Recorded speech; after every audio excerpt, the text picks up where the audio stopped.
Today, we're diving into what's shaping up to be one of the most anticipated SUVs of the year, the 2026 Toyota Highlander. Whether you're in the market for a family-friendly vehicle or just curious about Toyota's latest design and tech upgrades, this new Highlander is definitely worth a closer look. Especially here in Korea, where practicality meets tech-savvy consumers, the Highlander continues to be a compelling choice. Let's start with the exterior design. Toyota has clearly taken steps to modernize the Highlander's look while keeping its signature boldness.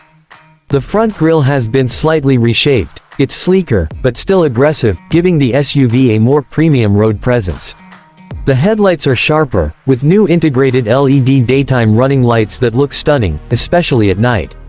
Along the sides, there's a more defined character line that stretches from the front fender all the way to the tailgate, adding a more dynamic profile than before. The rear has also seen some thoughtful updates.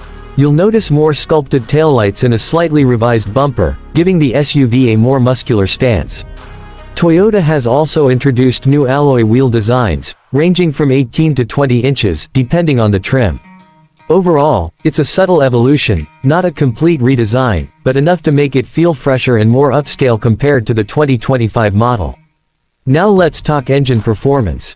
Toyota is continuing with its efficient lineup, but there's a bigger focus on hybrid power for 2026. The base engine is expected to be a 2.4-liter turbocharged inline-4, delivering around 265 horsepower and about 420 Nm of torque. This replaces the older V6 engine but actually offers more torque, which is great for everyday driving and light towing. But where it gets more interesting is the hybrid option. The 2.5-liter hybrid powertrain will continue, with some rumored efficiency improvements. Toyota is targeting over 16 km per liter for the front-wheel drive version, which is impressive for a midsize SUV of this size. There's also talk of a more powerful hybrid max version, potentially with over 300 horsepower, combining performance with efficiency, a good fit for the Korean market where fuel prices and emissions regulations are becoming more strict. Ride quality has always been a Highlander strong point, and with the 2026 model, Toyota has made some suspension tweaks to make the ride smoother and more responsive. It's not a sports SUV, but it handles curves better than you'd expect, and it's comfortable enough for long drives with the family. Noise insulation has also been improved, which is a big plus for highway cruising. Now, if you're in Korea and wondering about prices, here's what we know so far.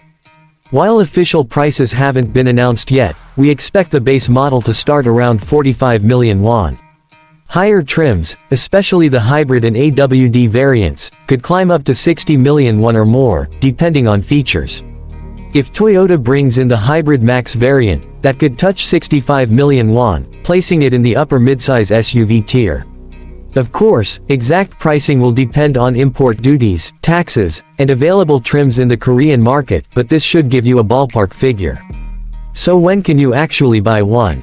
Toyota Korea hasn't officially confirmed the release date, but industry insiders suggest we could see the 2026 Highlander hit showrooms by late 2025, possibly around October or November. That timeline makes sense if Toyota wants to get ahead of the holiday and year-end shopping season. Pre-orders may start a bit earlier, maybe as soon as September, especially for the hybrid models which are expected to be in high demand. Overall, the 2026 Toyota Highlander looks like a solid update to an already successful SUV. It doesn't completely reinvent the formula, but it refines it in all the right places, from design, to powertrain options, to improved efficiency.